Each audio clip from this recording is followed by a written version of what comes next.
Halo, selamat sore teman-teman traders sekalian. Eh, Selamat tahun baru buat kita semuanya dan selamat berjumpa kembali di dalam sesi webinar kita pada tahun 2023 yang kita mulai pada hari ini.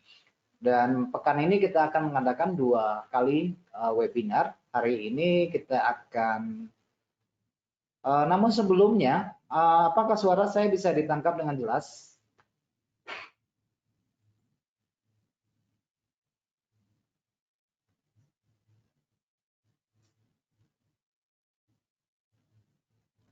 Dan layarnya bagaimana? Apa bisa di layar dan suaranya bisa tangkap dengan jelas ya?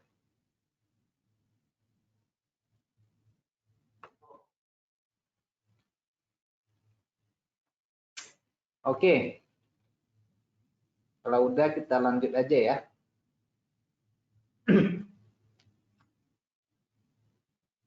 uh, jadi selamat tahun baru buat kita semuanya dan kiranya tahun baru ini kita isi dengan energi yang baru dan rencana yang baru tentunya, dan apa yang menjadi uh,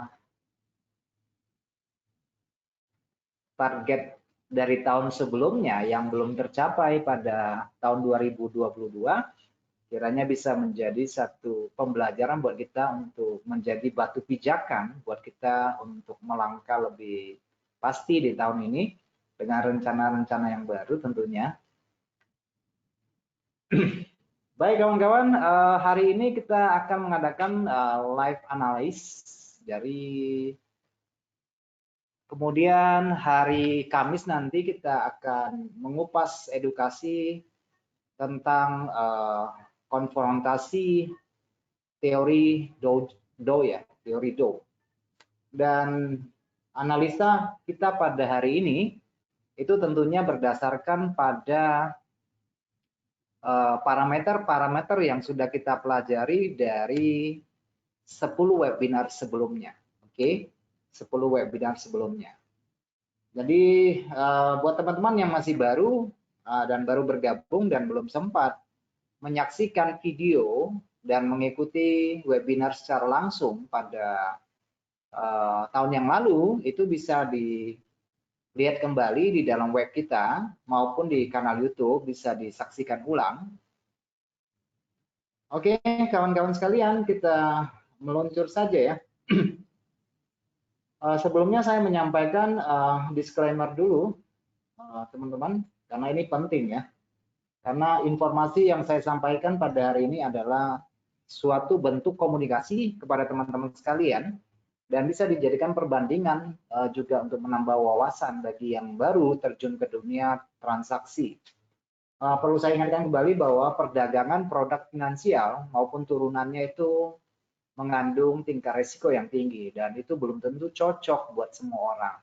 Jadi sebelum mengambil keputusan, pelajari dengan baik, dan bagi yang sudah mulai aktif di dalam dunia transaksi sebaiknya mempertimbangkan tingkat risiko yang ditoleransikan untuk membeli sebuah kemungkinan. Oke, jadi bisnis yang kita tekuni ini adalah bisnis psikologis dan bisnis kemungkinan. Yang pasti itu adalah risiko. Oleh karena itu, fokus dulu berapa toleransi risikonya sebelum melakukan atau mengambil keputusan untuk memasuki pasar. Oke, karena dunia yang kita tekuni ini adalah bukan dunia hanya untuk 1, 2, 3 minggu ya. Kalau bisa itu berlangsung untuk waktu yang lama. Oke kawan-kawan, nanti sepanjang jika ada gangguan nanti saya tolong diinformasikan dari pihak saya. Jika ada gangguan tolong bantu saya untuk mengecek kembali, dan apabila terjadi pada kalian silakan dicek lagi mungkin sambungan internetnya atau memang ada perangkat yang bermasalah ya.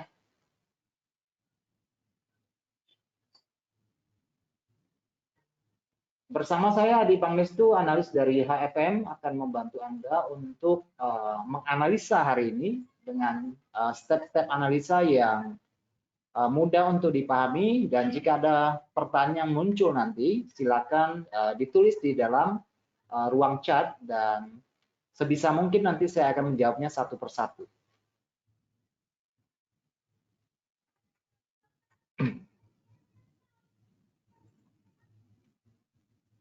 Baik teman-teman, sebelum kita menganalisa ada sedikit beberapa patokan yang biasanya saya gunakan untuk menganalisa, dan hari ini saya akan meracuni kalian dengan cara saya, dan jika ini sesuai bisa diterapkan, dan jika ini tidak sesuai dengan yang kalian pahami dalam melakukan analisa, itu bisa disingkirkan ya. Jadi ambil yang baik-baik aja ya, yang nggak penting amat, yang nggak perlu, nggak usah digunakan.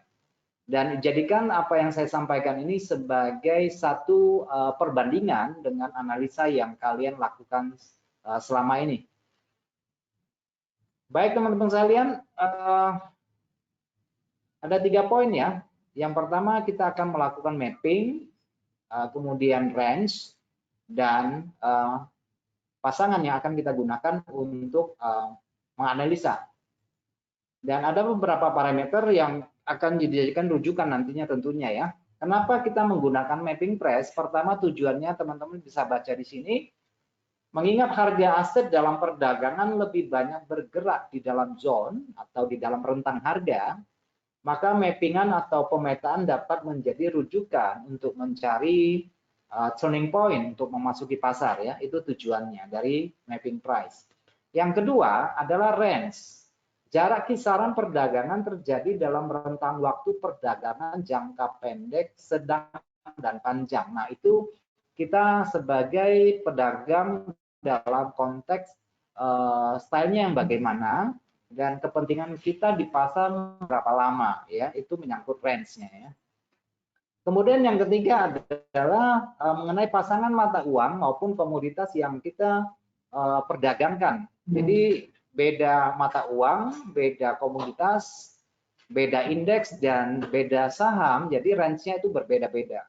Dalam hal ini kita juga harus mempertimbangkan ukuran leverage yang kita gunakan, karena leverage itu akan berpengaruh pada pasangan atau aset yang kita transaksikan gitu ya.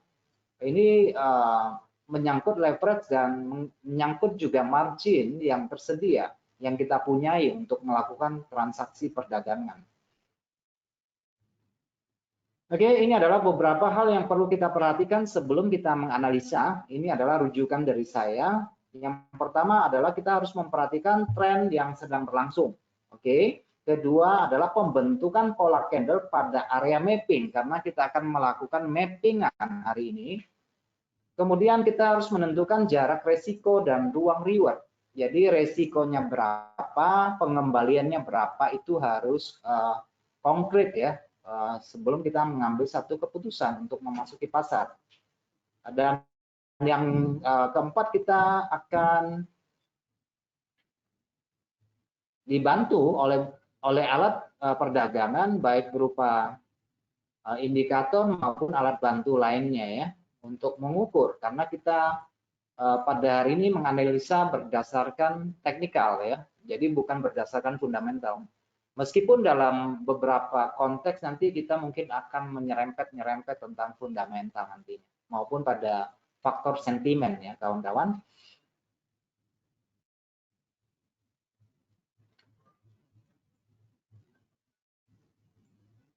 Oke, nah yang pertama sekali adalah hal yang perlu diperhatikan mengenai tren yang sedang berlangsung. Kita harus pastikan dulu nih dari aset yang kita transaksikan hari ini, apakah dalam kondisi tren naik, dalam kondisi sideways, atau dalam kondisi tren turun. Nah, hal ini sudah saya sampaikan di dalam materi sebelumnya tentang teori Dawes, dan teman-teman yang belum sempat untuk mengikuti materi sebelumnya bisa dibuka kembali videonya, ditonton ulang ya. Jadi kita harus pastikan dulu tren yang berlangsung saat ini apa. Kemudian kita harus mengetahui pembentukan pola candle dari area mappingan yang kita buat nanti ya. Saya membuat contoh seperti ini di sini. Ini adalah contoh pemappingan, tetapi nanti kita akan mapping langsung ya. Nah, sebelum kita melangkah ke MetaTrader nanti, nah, saya kasih kesempatan kepada kalian semua yang hadir di sini untuk mengajukan beberapa mata uang atau komoditas untuk kita analisa sebelum kita masuk ya. Silakan ditulis di ruang sharing mata uang atau komoditas apa atau indeks apa yang harus kita lakukan analisa pada kesempatan kita yang waktunya sangat terbatas. Oke, jadi dimanfaatin ya apa yang mau kita analisa hari ini. Ini adalah contoh dari pemappingan. Jadi kita harus mengenal beberapa bentuk pola candles nantinya ya. Dan bagi teman-teman yang sudah mengikuti webinar sebelumnya, tentunya nanti akan sudah sangat familiar dari beberapa pola candle yang sudah saya sampaikan pada awal di bulan November atau bulan September. Saya sudah menyampaikan tentang pola-pola dari basic candlestick, nama-namanya juga, kemudian blendingnya juga, transformasi candlenya juga ya. Jadi nanti dalam penyampaian saya harap semuanya sudah bisa sinkron ya, satu frekuensi supaya semuanya bisa berjalan dengan baik.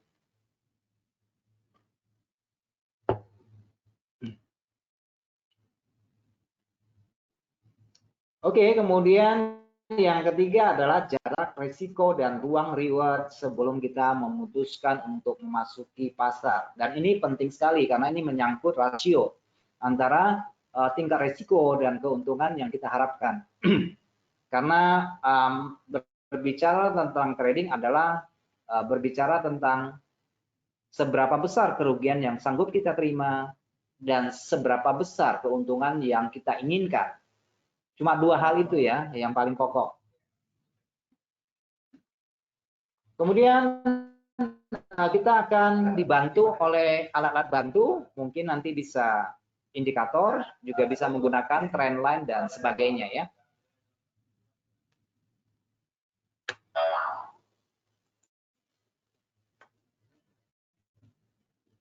Ini sudah ada dari Brother Yoga sudah memberikan satu input untuk menganalisa spot emas dan pound sterling ya.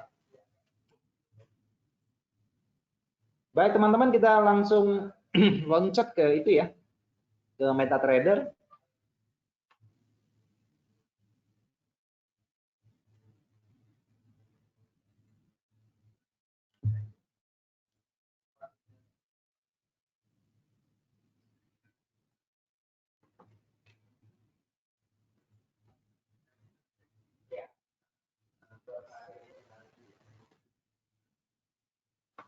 Oke ya, sementara yang kasih masukan ini cuma apa ya? Cuma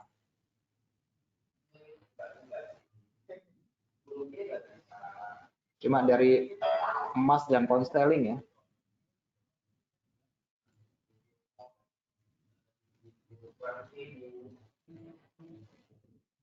Oke.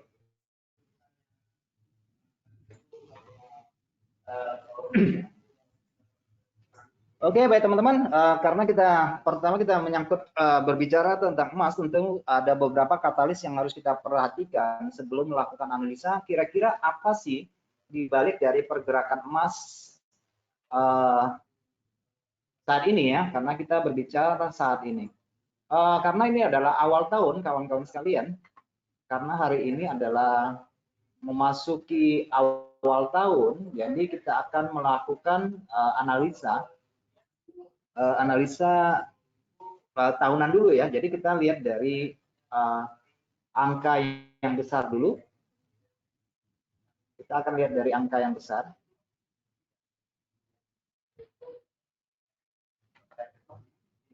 Kenapa saya memulai dari angka yang besar? Maksudnya dari time frame yang besar supaya kita melihat sesuatu dari puncak gunung ya. Jadi kalau kita melihat sesuatu dari puncak gunung tentu akan melihat segala sesuatu dengan lebih jelas gitu ya. jalannya di mana, sungainya di mana, perumahannya di mana, dan semuanya akan terlihat dengan lebih clear dan lebih jelas. Itulah kenapa kita harus selalu melihat dari atas, gitu ya. Jadi mungkin saran saya mulai sekarang cobalah melihat dari atas, oke? Jangan selalu bermain di dalam apa? Di dalam kompleks ya. Jangan selalu bermain di dalam kompleks. Oke, karena kita berbicara emas, ini tidak lari dari yang namanya kita berbicara tentang imbal hasil obligasi. Kita tidak bisa melepaskan dari yang namanya USD index.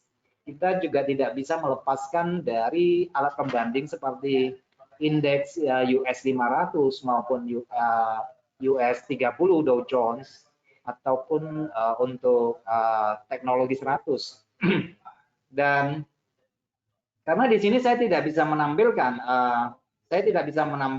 imbal hasil dari obligasi, jadi saya menggunakan obligasinya saja ya. Jadi saya tidak menampilkan karena di platform saya tidak tersedia mengenai imbal hasil. Di platform saya hanya tersedia mengenai obligasi. Oke, jadi kita lihat sejenak tentang obligasi secara khusus di sini. Kita akan melihat obligasi dari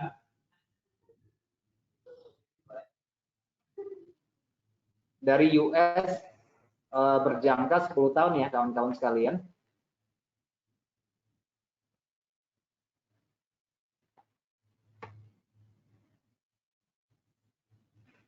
Nah, kalau kita perhatikan dari pergerakan di awal tahun ini untuk obligasi sedikit naik ya, sementara di awal pekan ini di hari Selasa kita melihat indeks ini adalah obligasi terjangka 10 tahun. Tadi pagi kita lihat menguat, oke, dari bentuk grafiknya terjadi breakout ke sisi atas dan sementara masih tertahan pada area konsolidasi yang ada di sini ya. Jadi sementara harga akan tertahan pada area di sini dulu ya. Buat teman-teman yang lain ya, sepanjang saya menyampaikan materi-materi analisa, nanti kalau ada pertanyaan silakan silakan ditulis ya di kolom.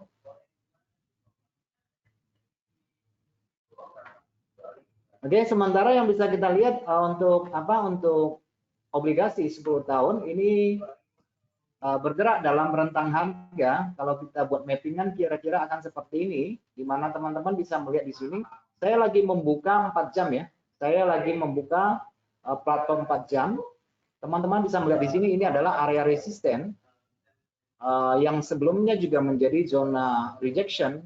Jadi kita bisa pastikan bahwa ini adalah area dari support dan resisten atau SBR-nya berada pada area di sini ya, kawan-kawan sekalian. Dan tadi pagi, pada hari Jumat barangkali ini ya, ini terjadi rejection ke sisi atas dan di hari ini di pembukaan harga terus naik sampai pada area konsolidasi yang ada di sini. Itu yang perlu kita ketahui terlebih dahulu ya. Mungkin kita tidak trading di obligasi, tetapi ini adalah salah satu informasi yang kita dapatkan terlebih dahulu. Nah, dari informasi ini kita larinya nanti ke indeks ya kawan-kawan. Indeks ini saya lagi buka pada periode waktu di 1 bulan ya. Yang seperti saya katakan kita lebih bagus melihat dari dari atas gunung dulu ya. Nah, teman-teman bisa mendapati di sini ini adalah merupakan resisten masa lalu. Jadi saya tidak menggambarkan resisten itu sebagai satu garis lurus, tetapi berdasarkan zona ya kawan-kawan. Saya ini berdasarkan zona, ya zona itu kisaran ya, bukan di angka di satu angka gitu ya. Kalau kita buat resisten kan seperti ini high-nya. Nah, ini akan menjadi resisten kan kira-kira seperti itu ya. Tetapi kali ini saya tidak menggunakan bentuk resisten dalam skor angka, tetapi saya menggunakan zona. Oke, ini adalah zona dari resisten masa lalu. Ada 2 resisten, teman-teman bisa lihat di sini. Dan ini resisten tahunan. Jadi bukan resisten bulanan, bukan resisten intraday, daily, dan di bawahnya ya, kawan-kawan. Jadi ini adalah resisten tahunan. Jadi kalian bisa membayangkan resisten tahunan itu merupakan resisten yang kuat gitu ya. Dan untuk melewati suatu resisten tahunan itu butuh satu tenaga yang kuat. Kenapa? Karena level ini menjadi level reflection point, yaitu level yang terjadi pada masa lalu yang diingat oleh pedagang-pedagang profesional. Oke, jadi biasanya pada level seperti ini mereka akan menempatkan order mereka. Pada zona ini mereka akan menempatkan order mereka. Jadi tidak mengherankan bahwa pada zona reflection seperti ini kerap sekali terjadi pemantulan. Oke, kerap sekali terjadi pemantulannya. Nah, kalau kita lihat untuk hari ini mengenai gold mungkin lebih dipengaruhi oleh sentimen. Nah, seperti yang di awal saya katakan, saya akan nyerempet sedikit secara sentimen maupun secara makroekonomi. Dan teman-teman bisa melihat bahwa terjadi di awal tahun ini terjadi refleksi harga memantul dari zona support yang sebelumnya menjadi area resisten pada harga tinggi tahun 2017, juga masa pandemi, pra-pandemi di sini sudah menjadi resisten dan saat ini menjadi support ya kawan-kawan. Dan kalau diperhatikan di sini, ini merupakan tempat harga berhenti dan menjadi zona konsolidasi. Dan ini berlangsung 1 bulan sebelum harga membreak ke sisi atas untuk membreak 2 high ini ya. Untuk membreak high yang di sini maupun membreak high yang di sini. Di sini dia tidak langsung break, kemudian dia sudah mencoba break high, dan candle ditutup di bawah resisten, kemudian pada bulan berikutnya baru ditutup sempurna di atas 2 high yang saya sebutkan ini. Jadi harga naik dan harga kembali ke area sini, dan pada awal bulan Januari ini merupakan pembukaan tahun ini berada di harga di sini. Dan harga terjadi pemantulan ke sisi atas. Teman-teman bisa lihat di sini terjadi pemantulan ke sisi atas. Dan kalau ini berlangsung terus, di sini berlangsung terus, maka tidak menutup kemungkinan nantinya harga akan mengincar harga tinggi bulan Desember. Jadi saat ini kita memiliki ruang pergerakan, kawan-kawan, kita memiliki ruang pergerakan dari yang kita bisa lihat ini adalah harga sekarang bergerak di dalam rentang bulan Desember untuk indeks Amerika. Perlu kita ketahui bahwa USD Index ini adalah indeks untuk mengukur kekuatan dolar terhadap beberapa mata uang mayor lainnya seperti mata uang euro, mata uang pound sterling, mata uang Jepang, mata uang krona dan sebagainya ya. Jadi di dunia forex, indeksnya ini yang menjadi acuan ini adalah USD Index gitu ya. Kalau di saham yang menjadi patokan biasanya adalah SP500. Kalau untuk indeks saham gabungan Indonesia, kira-kira seperti itu ya, untuk mengambil rata-rata harga dari saham, kemudian dikumpulkan, kemudian akan mendapatkan rata-ratanya atau leverage-nya. Nah, fungsi indeks itu seperti itu di perdagangan mata uang ya, itulah USD Index untuk mengukur kekuatan dolar terhadap mata uang lainnya. Ini ada yang tunjuk-tunjuk tangan, ini maksudnya apa ya? Maksudnya apa ya?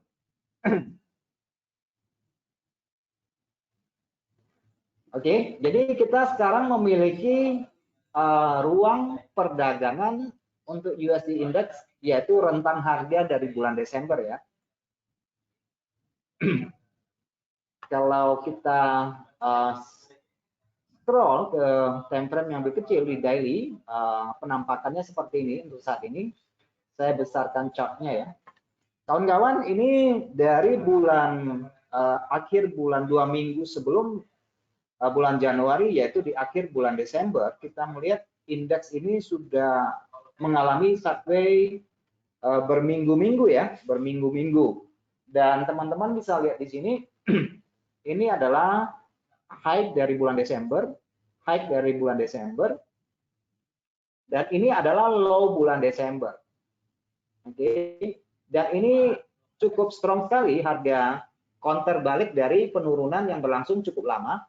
Dan teman-teman bisa lihat di sini perubahan momentum yang terjadi, yaitu dari harga yang sangat-sangat kuat sekali, very strong di sini. Kemudian harga perlahan-lahan momentumnya mulai pelan, mulai lebih datar, dan kemudian di sini kita melihat bentuk kemiringan yang pertama yang diciptakan di sini adalah curam sekali, kemudian di sini mulai melandai, dan sini hampir dikatakan rata. Oke, jadi ada tiga step yang bisa kita ambil dari perubahan bentuk harga dari USD Index, dari pergerakan yang kuat, kemudian mulai melandai, dan di sini hampir dikatakan rata. Oke, itu adalah bentuk-bentuk dari momentum yang mulai pudar. Oke, karena dia berada pada area refleksi, biasa disebut dengan level reflection, dan harga hari ini memantul. Ini kita belum tahu ceritanya akan selesai di mana hari ini, tetapi kita melihat bahwa ada upaya untuk membalikkan arah, kawan-kawan, untuk membalikkan arah ya. Dan penurunan yang berlangsung selama beberapa minggu atau beberapa bulan yang berlangsung dalam, kalau kita lihat ini berlangsung selama hampir 2 bulan lebih ya, dan ini masuk kategori sebagai secondary trend ya. Ini adalah secondary trend. Yang turun ini adalah secondary trend. Jadi tren dari USD Index ini masih merupakan tren naik ya, kawan-kawan, ini merupakan masih tren naik.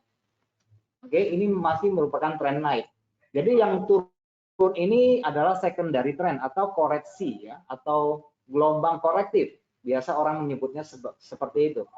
Oke, jadi yang perlu kita perhatikan dari USD Index saat ini adalah harga sementara running melampaui beberapa hari, kita lihat di sini, dan kalau closingnya bagus, sempurna, harga ini bisa menutup zona perdagangan candle bulan Desember ya. Jadi kira-kira seperti ini ya, kalau dia tutup ke sisi atas ya. Oke, itu adalah masukan dari dua katalis dari obligasi yang naik, meskipun sepertinya emas hari ini tidak begitu terpengaruh dengan imbal hasil, tetapi lebih cenderung dipengaruhi oleh dolar hari ini dan dipengaruhi oleh sentimen, yaitu tentang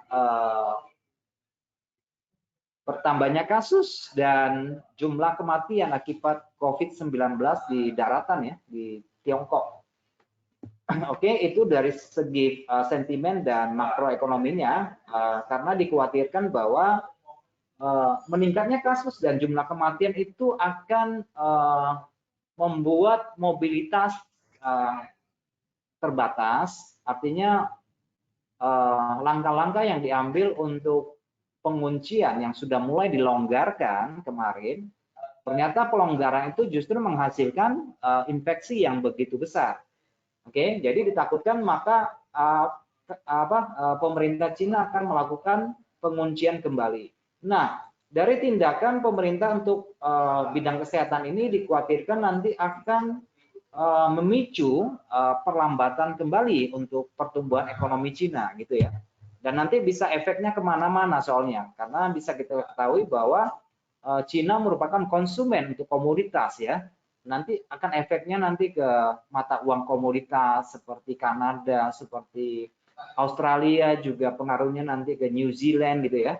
Dan nanti juga akan pengaruh ke rupiah, karena kita ini adalah negara yang menghasilkan banyak komoditas sumber daya alam, komoditas seperti macam-macam ya, batu bara, bauksit, nikel, segala macam, itu akan berpengaruh dan bisa berpengaruh kepada nilai kekuatan dari mata uang IDR nantinya.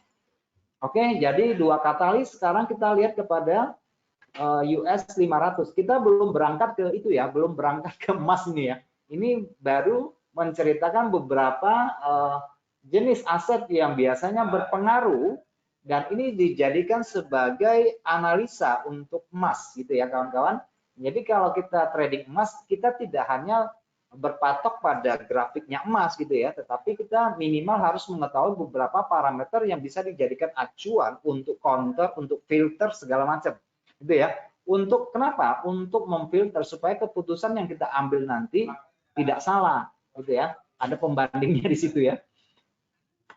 Oke, kawan-kawan, ini adalah US 500 atau SP 500. Teman-teman hari ini sudah, kalau kita perhatikan dari pembentukan pola, ini polanya adalah pola naik untuk sementara ini. Kalau kita lihat dari monthly, kawan-kawan bisa melihat monthly ini membentuk konsolidasi yang relatif dengan range yang cukup lebar dan harga turun dibalas naik, kemudian ada 2 candle turun bulanan dibalas 2 candle bulanan naik, kemudian bulan Desember turun.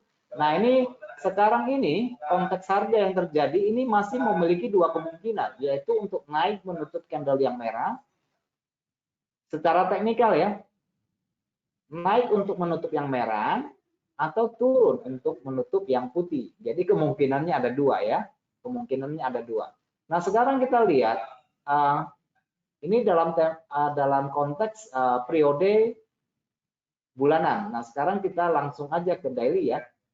Yang jelas sekarang ini range pergerakan untuk bulan Januari ini ada di dalam body candle Desember. Oke, kita pindah ke harian ya. Nah, kalau kita lihat dari harian, kita memiliki range bulan Desember tuh di sini. Ini adalah range bulan Desember. Jadi high low-nya nih bulan Desember ya. Kalau kita tarik panjang akan seperti ini ya, karena kita ini memasuki tahun baru. Oke.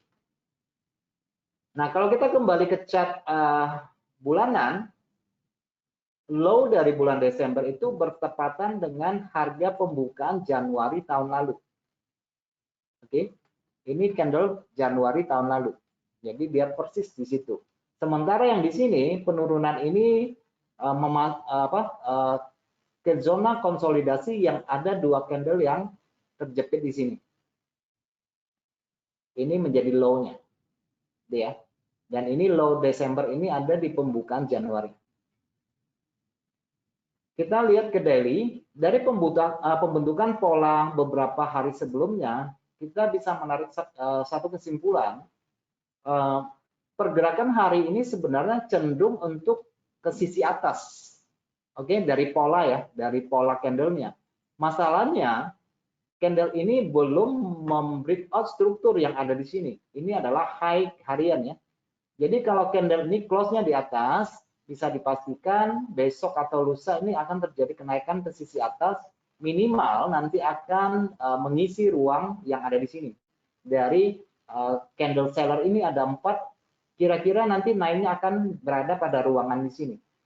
Kalau closing candle-nya bagus di atas sempurna ditutup untuk hari ini arahnya ke atas. Tetapi kalau dia tutupnya belum sempurna, maka konsolidasi masih akan berlangsung di dalam zona bawah ya. Maksud saya kalau dia tidak tutup sempurna, maka masih akan terjadi konsolidasi pada ruang wilayah di sini. Ini masih akan berfluktuasi di ruangan di bawah.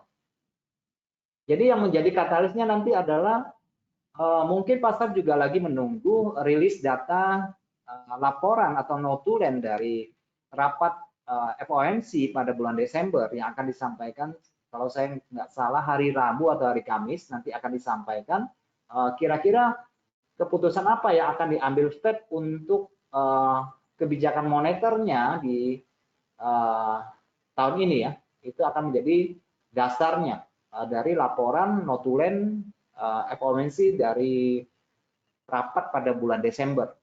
Nah, selain itu juga ada laporan non-pampero pada hari Jumat. Itu juga akan menjadi katalis yang menggerakkan pasar pada pekan ini secara khusus.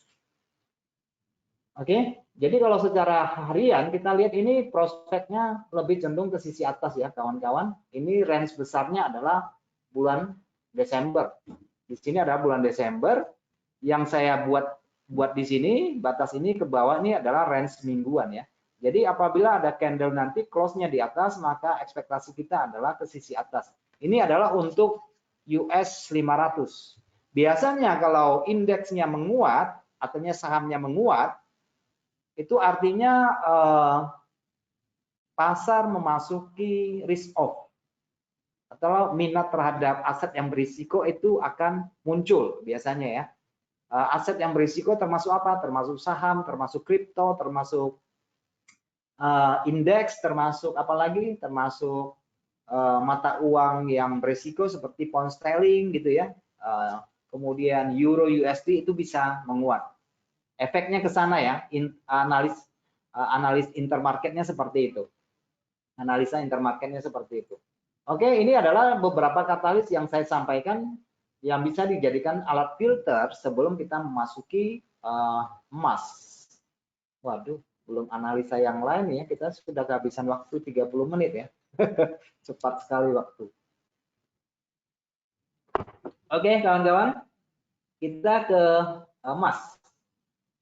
Ini saya selalu mengajak kalian untuk melihat dari kacamata yang besar ya. Supaya ya kita memiliki rute yang benar gitu ya. Rute perdagangan yang benar. Oke kawan-kawan, kalau kalian perhatikan seperti sebelum-sebelumnya saya sudah menyinggung, meskipun dalam live pada platform yang lain, teman-teman tahun lalu, 2 tahun sebelumnya ini harga sebenarnya tidak jauh berbeda ya kawan-kawan. Perubahan harga pada emas sebenarnya tidak jauh berbeda, hanya lari-lari di tempat, kurang lebih seperti itu ya. Teman-teman bisa melihat di sini, ini adalah pembukaan tahun 2021 dibuka di sini. Kemudian tahun 2022 buka di sini. Jadi kalau kita ambil dari pembukaan ke penutupan, ini adalah candle bearish pada tahun 2021. Ini adalah candle bearishnya ya.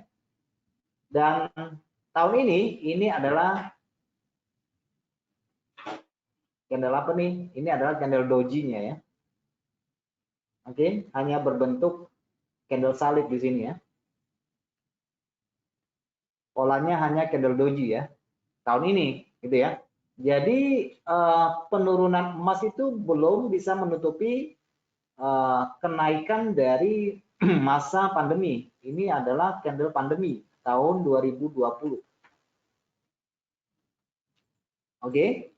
Jadi bisa dikatakan di mana semua aset mata uang komoditas runtuh semuanya, emas itu masih relatif bertahan, gitu ya. Emas masih relatif bertahan. Jadi teman-teman bisa membayangkan aset kripto bagaimana, mata uang bagaimana, saham bagaimana, rontok semuanya, tetapi emas masih relatif bertahan di area yang ya cukup aman lah di kisaran antara 18, 19 ya, mainnya di situ.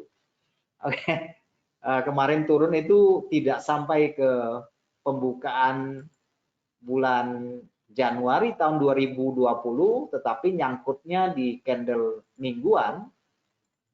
Candle mingguannya di sini ya, kawan-kawan bisa melihat, saya perbesar. Nah ini cara pemappingannya seperti ini. Ini adalah mingguannya di sini. Di candle mingguan ini dengan candle yang terjepit ini mengilustrasikan suatu kondisi pasar yang sideways. Ada satu buah candle ini menjadi bottom dari perdagangan tahun 2022.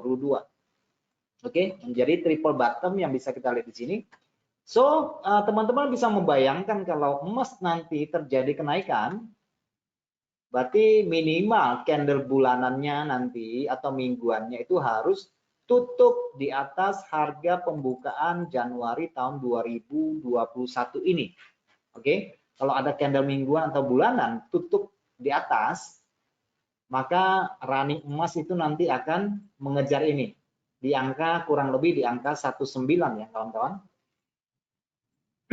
Kapan itu terjadi saya tidak bisa memastikan, karena bagaimanapun pasar itu sangat dinamis ya. Di angka 19 ya. Kalau closing candle-nya sempurna di atas. Tetapi kalau hal itu belum terjadi, maka ada kemungkinan nanti dia akan menutup candle bulanan bulan Desember. Oke, bulan Desember ada di harga berapa? Minimal ya, di 17.66 lah ya. Kira-kira di situ, 17.66. Jadi kita memiliki dua ruang untuk bulan Januari. Apakah harga nanti di mingguan closingnya di atas? Kalau closingnya di atas, kemungkinan dia bisa running ke angka 19. Tapi kalau mingguannya nanti dia closingnya di bawah kembali, maka ada kemungkinan dia akan menutup candle bulan Desember yang memiliki harga pembukaan di kisaran 1766. Oke, jadi ada dua ya. Jadi kalian sekarang bisa melihat ada dua skenario, kenaikannya kemana, turunnya kemana. Nah, itu adalah tujuan dari pemappingan supaya kita memiliki satu wilayah, satu rentang harga yang bisa kita jadikan acuan. Oh, kalau naiknya kemana, kalau turunnya kemana. Nah, ini secara bulanan yang kita mapping ya. Ini secara bulanan yang kita mapping. Nah, garis-garis mapping ini kita buat, garis ini bukan tanpa suatu alasan atau suatu sebab di masa lalu. Tentu ada pembandingnya. Nah, itulah namanya analisa teknikal. Tentu saja ketika harga naik dia tidak akan langsung ke 19. Tentu saja ada namanya resisten mingguan, resisten harian, resisten jam gitu ya. Sebelum sampai satu angka 9 di sini masih ada resisten 1879 atau 180, kita ambil angka bulatnya nanti. Ke angka bulatnya 1880. Jadi kalau dia naik ada dua resisten lagi di 1880 atau 19 ya. Sementara pada sisi bawah juga memiliki dua resisten mingguan selain dari pembukaan open dari bulan Desember, kita juga memiliki support di minggu terakhir dari bulan Desember ya, kawan-kawan. Minggu terakhir dari bulan Desember. Oke, jadi pada sisi bawah kita memiliki dua support, pada sisi atas kita memiliki dua resisten. Oke ya, jadi saya angka ini saya buat garis ya nanti ya. Ini saya lagi buat garis, dua level resisten pada sisi atas, dua level support pada sisi bawah. Oke, saya sudah buat garisnya ya. Nah, sekarang garis ini saya hilangkan. Ini adalah pembukaan Januari pada tahun lalu. Saya hilangkan. Akan kelihatan lebih rapi seperti ini. Nah, ini adalah mapping dari mingguan ya. Kalau dari bulanan seperti ini, yaitu langsung low-nya, di sini langsung high-nya. Tapi kalau mingguan kita mendapati resisten dan support 2, dan kalau kita lari ke daily, teman-teman bisa lihat sekarang. Nah, di daily memiliki resisten yang ke bawah lagi di sini. Di sini di angka berapa? Saya kasih apa ya? Kasih garis yang berbeda. Oke, di sini 1856. Ini adalah resistennya. Oke. Nah, angka-angka ini tidak mutlak harus sampai ya kawan-kawan, karena di dalam transaksi perdagangan valuta asing maupun pada komunitas yang lain di dalam dunia perdagangan online atau virtual, juga di dalam perdagangan konvensional, suatu harga tinggi tidak selalu harus dicapai. Ada kalanya kurang, ada kalanya kelebihan sedikit. Itu adalah hal yang wajar ya. Itu adalah gap harga yang ditoleransi.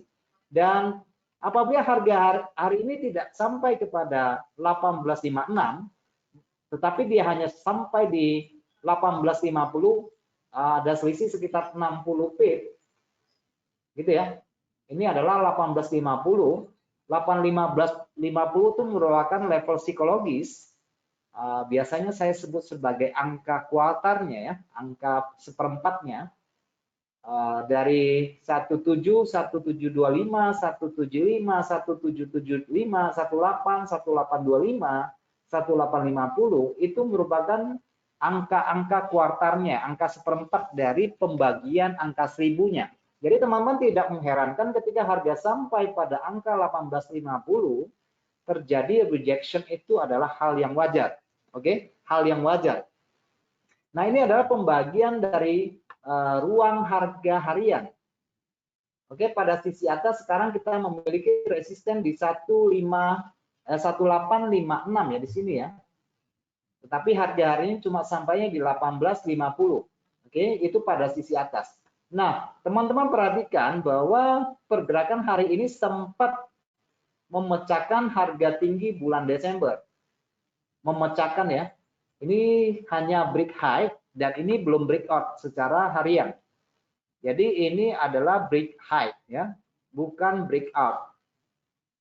Jadi breakout dan tidak breakout, false atau tidak akan ditentukan dari penutupan harga hari ini. Jadi ini adalah harga tinggi bulan Desember ya, high bulan Desember ya.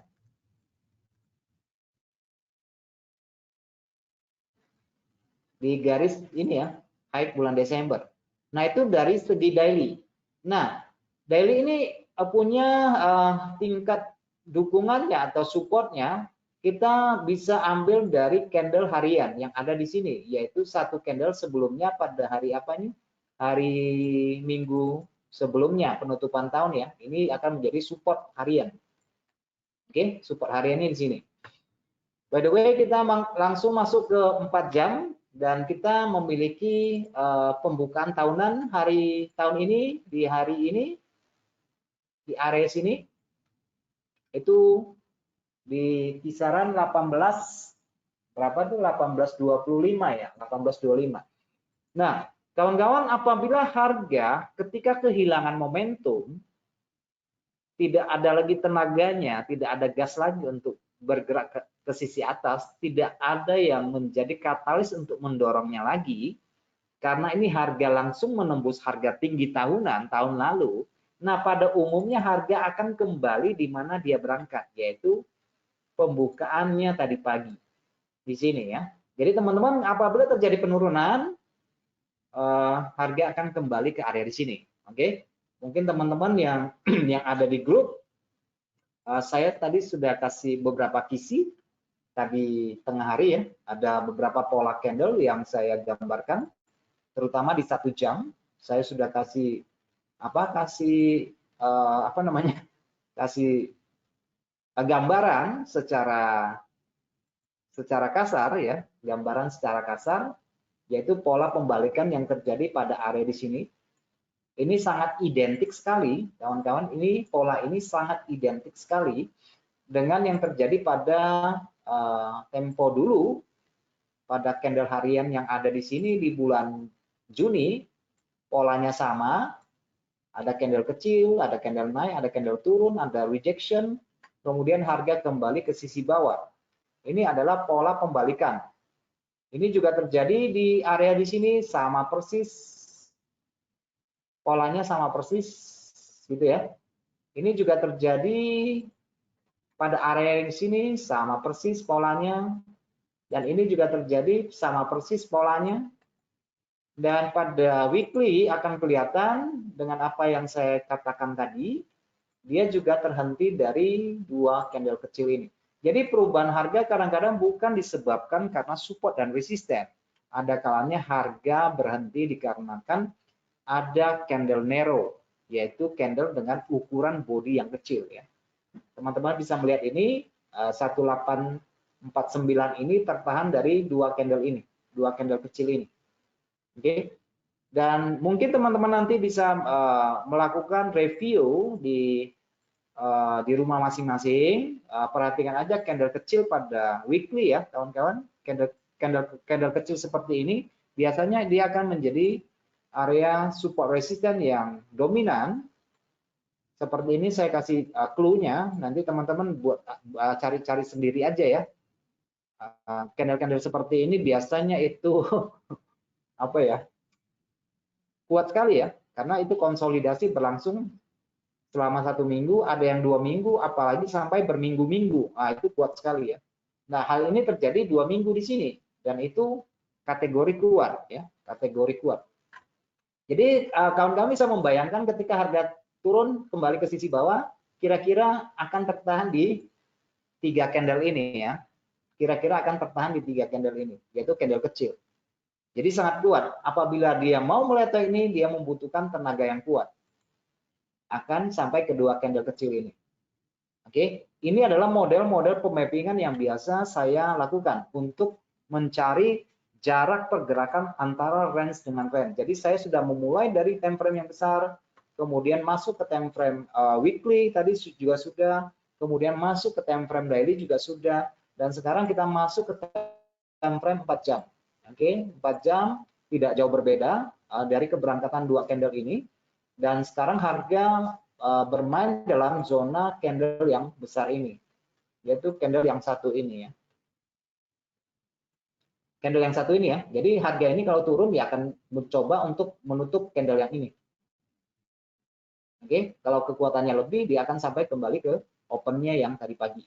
Tetapi apabila dia tidak cukup kuat, maka akan terjadi pemantulan lagi dan kalian akan mendapati candle kecil lagi di persis di 4 jam pada sesi tadi siang di sini ya. Antara candle kecil ini dengan candle kecil yang di bawah. Oke, jadi ya diperhatikan aja nanti ya. Jadi nanti closingnya di mana? Kalau closingnya di bawah ya, nanti dia akan cari support yang ada di sini. Antara 2 kemungkinan di sini, support ini dan support ini.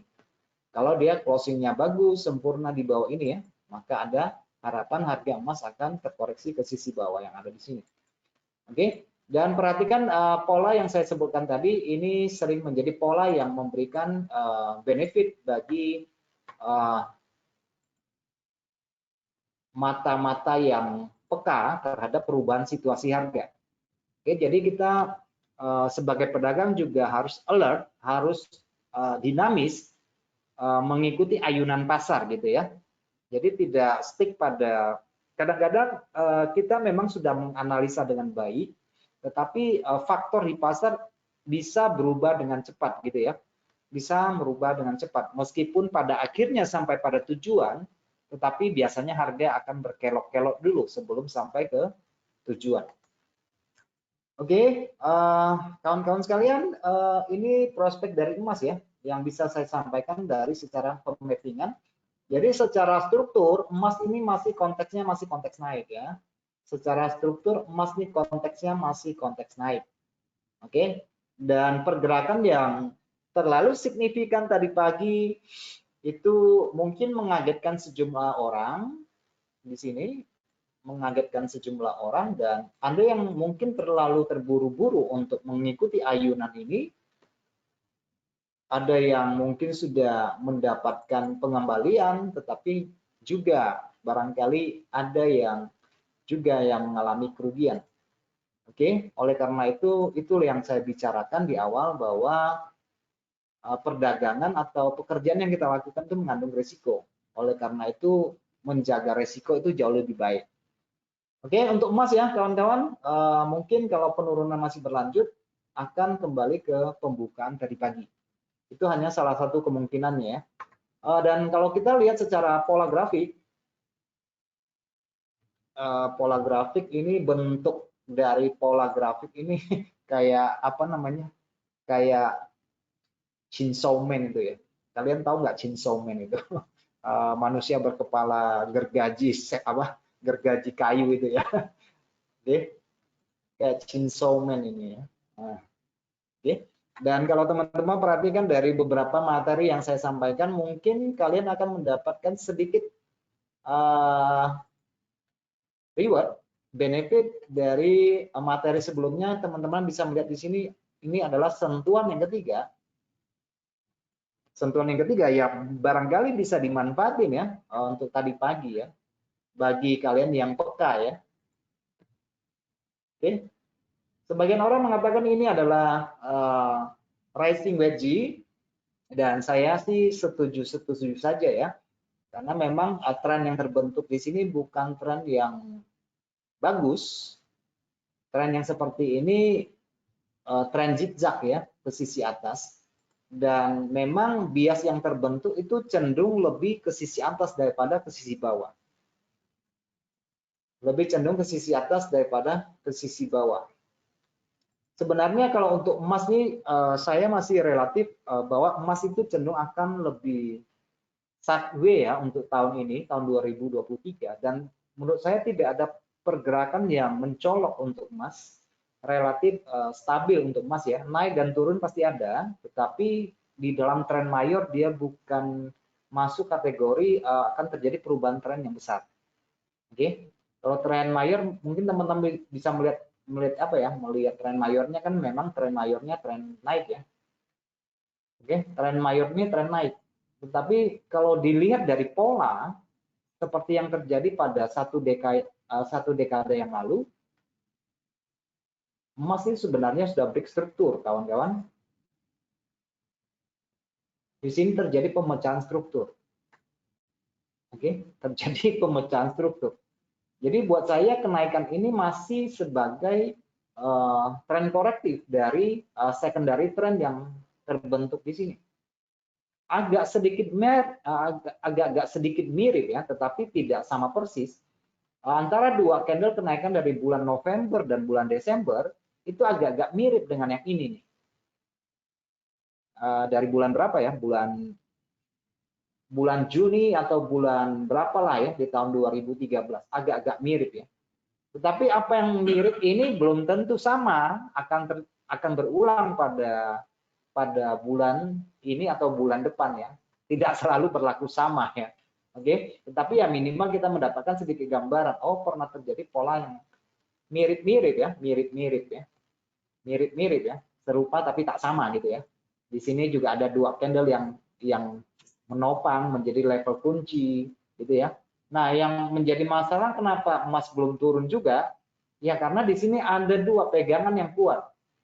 Teman-teman bisa lihat dari dari candle bulanan ini, di sini ada barisan konsolidasi yang sangat kuat sekali, dan ini menjadi batu pijakan bagi emas untuk naik di tahun 2020 sebagai batu pijakan untuk naik di masa pandemi. Ada susunan 4 bulan di sini ya, 4 bulan konsolidasi di sini sangat kuat sekali. Kemudian di bulan Februari, bulan Maret juga menghasilkan candle yang kecil. Nah, dua candle ini sebenarnya mirip dengan dua candle yang ini ketika harga emas terjadi bubble pada tahun 2011 ya. 2011 ini satu dekade yang lalu. Oke. Pada satu dekade yang lalu, hampir mirip ya kawan-kawan, hampir mirip, tetapi tidak sama ya. Nah, ini juga di sini akan menjadi daerah support buat emas. Jadi kalau mengharapkan emas turun lebih jauh, sepertinya dua katalis ini, dua batu ini cukup mencegah emas untuk turun lebih jauh. Oke. Namun untuk mengharapkan emas untuk berangkat naik, ini pengaruhnya kepada kebijakan moneter, karena jelas inflasi masih tinggi meskipun terjadi penurunan. Mungkin emas bisa terbantu dengan kenaikan suku bunga dari bank sentral lain ya, selain daripada Amerika, karena Amerika sudah lebih duluan menaikkan suku bunga. Sebelum bank sentral lainnya menaikkan suku bunga, Amerika pertama menaikkan suku bunga, ya kan? Nah, sekarang mereka sudah mulai mempelankan langkah mereka untuk menaikkan suku bunga. Giliran ECB, kemudian RBA, dan ada BOE nanti yang juga menaikkan suku bunga. Nah, ini kemudian kondisi COVID juga di daratan Cina akan menjadi indikator atau sentimen bagi pergerakan emas di tahun ini. Kalau untuk masalah perang Rusia dan Ukraina, sepertinya itu sudah bukan menjadi penggerak utama lagi bagi emas, gitu ya. Sepertinya bukan menjadi penggerak utama lagi bagi emas. Karena memang situasi tahun ini mungkin bukan tahun yang serba dengan kepastian, ya. Masih dengan ketidakpastian. Oke, jadi buat saya emas ini masih relatif akan bergerak dalam range di sini ya. Tadi dia baru menyentuh level 50. Buat emas masih menyentuh level 50, wajar kalau dia reject. Oke. Nah, tadi saya udah petakan semuanya ya. Jadi kalian nanti buat sendiri ya. Buat sendiri ya. Oke. Dan kalau secara teknikal ini masih naik ya. Biasnya itu masih naik. Biasnya itu masih naik. Ya tergantung nanti apakah dia mampu membreakout trend line ini. Kalau dia mampu membreak trend line ini dalam bulan ini, dia bisa menjumpai harga pembukaan bulan Desember itu juga bisa terjadi ya. Ini adalah pembukaan bulan Desember berada di angka 1770. 1770 ya. Artinya secara bulanan dia kembali mengambil kenaikan dari ini. Tetapi tren yang terbentuk pada bulan November bukan tren yang bagus. Ini adalah tren yang sangat acak sekali dan banyak sekali orang yang terjebak dengan konteks tren seperti ini ya, karena ini terlalu overlapping ya. Bukan tren yang sehat. Oke, 2 candle naik, 3 candle naik, 2 candle turun, dan itu bolak-balik seperti ini ya, tren zigzag ya. Ini banyak memberikan perangkap. Dan biasanya ini lebih model bentuk grafik seperti ini agak sulit untuk dijadikan swing trade ya. Lebih cocoknya untuk intraday trade seperti itu ya. Untuk jangka panjang ini agak kelimpungan untuk yang swing di sini ya. Lebih dimanfaatkan untuk intraday trade atau para scalper. Biasanya seperti itu. Baik kawan-kawan, ini harga running emas masih seperti ini untuk saat ini ya. Dan kalau untuk pemetaan mingguan, tadi kita berbicara dalam tren besar. Nah, sekarang kita coba petakan harga secara mingguan dengan menggunakan 4 jam ya. Teman-teman bisa melihat di sini ini adalah konsolidasi pada minggu terakhir tahun lalu, dan tentu saja ini akan menjadi pijakan atau support bagi pergerakan pekan ini kalau dia terjadi penurunan. Nah, pada sisi bawah teman-teman juga melihat di sini ada 2 candle kecil dan memiliki shadow, 2 shadow di sini, juga pada area sebelah kiri di sini juga ada 3 shadow. So ini juga akan menjadi daerah pijakan buat emas. Jadi kalian nanti kalau terjadi penurunan harga emas ke sisi bawah, maka area di sini kalian harus memperhatikan pola pembentukannya nanti.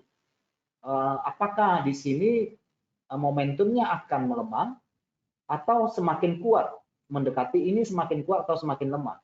Kalau dia semakin lemah momentumnya, maka akan terjadi reverse atau bouncing pada area di sini.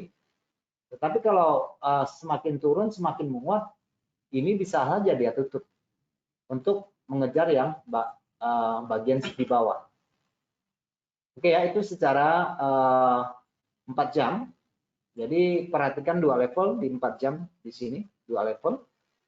Kalau di 1 jam, ya pembanding sebelah kirinya itu sudah nggak ada. Jadi pembanding sebelah kirinya hanya yang terjadi pada hari ini, yaitu di sini untuk harian ya, di sini. Dan sekarang harga bermain di kotak-kotak di sini, bolak-balik mungkin nanti ya.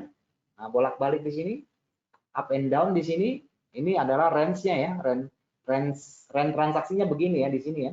Nah, kalau dia lolos dari bawah ke sisi bawah melewati konsolidasi ini, nanti range-nya ke sisi bawah. Oke, jadi dia lebih cenderung bolak-balik di sini. Untuk hari ini ya. Nanti kalau closing-nya di atas, nanti dia akan ambil bagian sisi atas.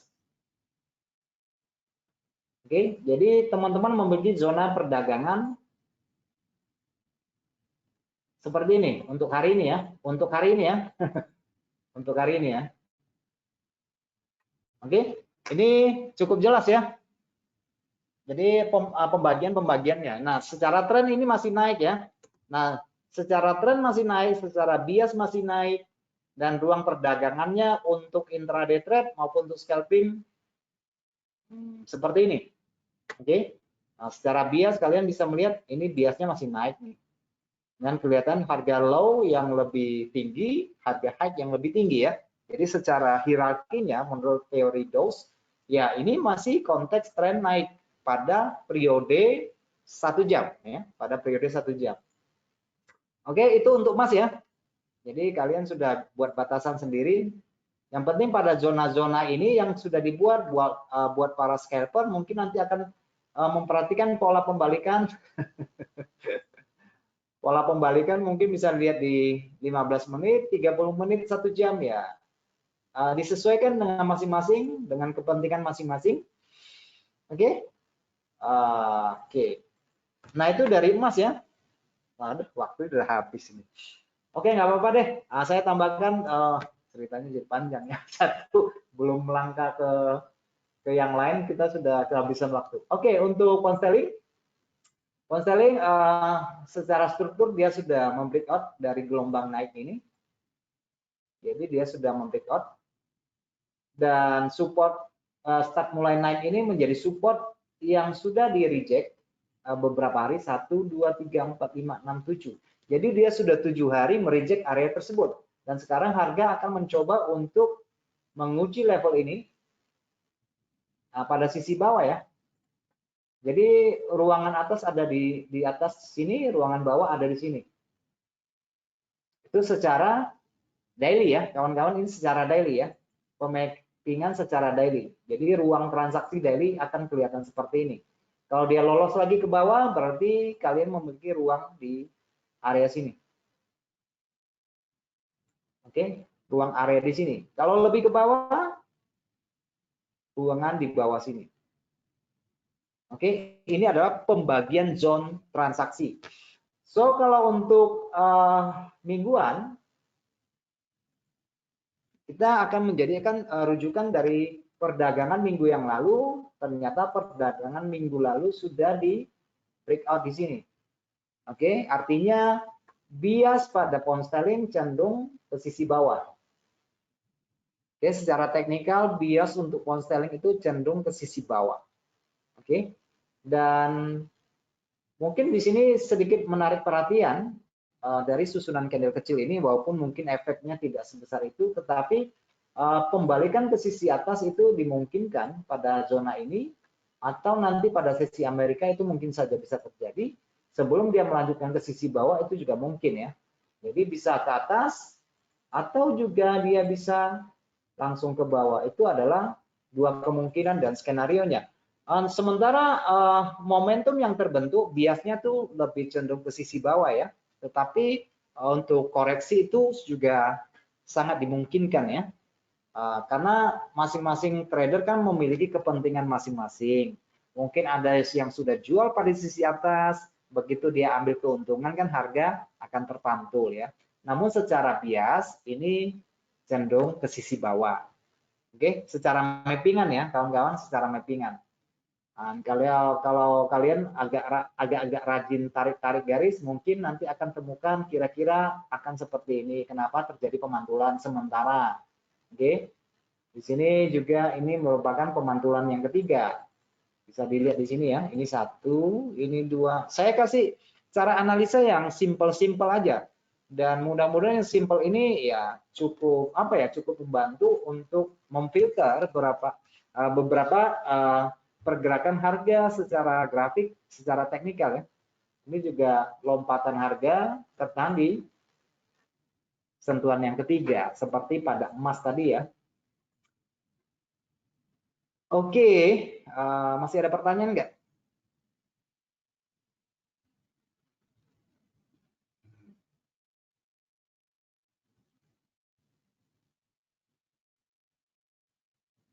Oke, kira-kira itu clue-nya di dalam menganalisa. Bagaimana? Ada yang mau ditanyakan? Saya kasih kesempatan 1 pertanyaan. Silakan.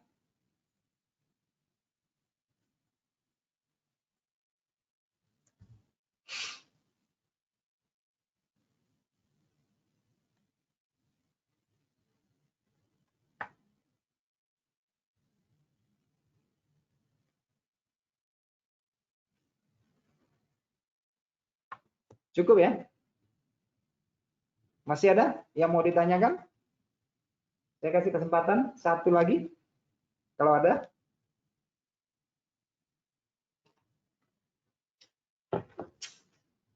Berarti harga terdahulu itu bisa dijadikan patokan untuk pertanda bakal reverse, Bang. Tepat sekali. Karena bagaimanapun orang akan selalu mengenang sesuatu yang terjadi di masa lalu. Simpelnya sih begini. Kapan kamu membeli motor baru? Kapan kamu membeli rumah baru? Kapan kamu mendapatkan gaji pertama? Kapan kamu menikah? Siapa pacar pertamamu? Itu pasti diingat, bukan? Sama di harga juga begitu. Orang akan mengingat harga-harga di masa lampau yang krusial, yang penting, gitu ya. Yang krusial dan yang penting. Kalau yang monoton, yang secara kronologis itu jarang diingat orang. Misalnya hari Senin kamu sarapan apa, Selasa kamu sarapan apa, pakai baju apa, dan itu sifatnya rutinitas, itu jarang sekali diingat, gitu. Jarang sekali diingat, jarang sekali lah diingat gitu ya, karena hal itu sifatnya adalah kronologis. Tapi yang sifatnya adalah yang sifatnya momentum ya, sifatnya yang penting gitu ya, itu akan diingat. Jadi itu akan menjadi satu pijakan. Kenapa? Karena di saat itulah akan terjadi permintaan yang besar-besaran, di saat itulah akan terjadi pelepasan posisi yang besar-besaran. Oke? Makanya orang akan cenderung mengingat harga-harga masa lampau. Oke? Titik spotnya ya yang diingat. Oke? Tetapi harga yang dilihat ada yang sekarang. Oke? Yang dulu itu sebagai batasan. Yang dulu itu sebagai batasan, tetapi bukan sebagai acuan bahwa harga akan reverse atau tidak. Itu hanya sebagai batasan. Yang kalau kita tarik sampai dengan hari ini, apakah ada perubahan momentum ketika harga sampai kepada batasan tersebut? Yaitu dengan munculnya pola-pola candle yang sudah saya tampilkan tadi. Apakah nanti ada bullish engulfing, bearish engulfing, shooting star, ada hammer, ada inside up, inside down, ada pushing line, ada dark cloud cover, ada ya macam-macam di situ ya. Nah, itu yang harus diperhatikan ketika harga sampai pada area pijakan tersebut. Apakah dia hadir dengan single candle, dengan hadir sebuah candle, atau dia hadir dengan banyak candle dengan shadow-shadow yang banyak, rejection seperti itu. Nah, itu yang harus kita perhatikan pada daerah yang kita buat batasan tersebut. Karena seingat saya, harga itu lebih banyak bergerak di dalam zona daripada trending. Kamu lihat pergerakan harga yang besar selalu akan diakhiri dengan konsolidasi. Lebih banyak konsolidasi daripada tren. Gitu ya. Oke, aku pikir cukup ya. Udah lewat 10 menit. Oke, kawan-kawan, terima kasih buat atensinya hari ini. Kita akan sambung materi kita pada hari Kamis. Nanti hari Kamis kita akan membahas tentang konfrontasi teori Dawes ya. Di samping kelebihan-kelebihan dari teori dari Bapak teknikal ini, nanti juga kita akan mendapati kekurangan-kekurangannya yang bisa kita eliminasi untuk setup trading yang lebih baik di masa depan ya. Kurangnya di mana sih gitu ya. Oke kawan-kawan, terima kasih buat atensinya yang sudah hadir ini. Kiranya apa yang saya sampaikan pada hari ini memberikan manfaat dan wawasan tambahan dan berguna tentunya untuk sebagai pembanding di dalam melakukan analisa. Dan kita akan berjumpa pada hari Kamis di waktu yang sama. Oke, selamat sore dan bye-bye.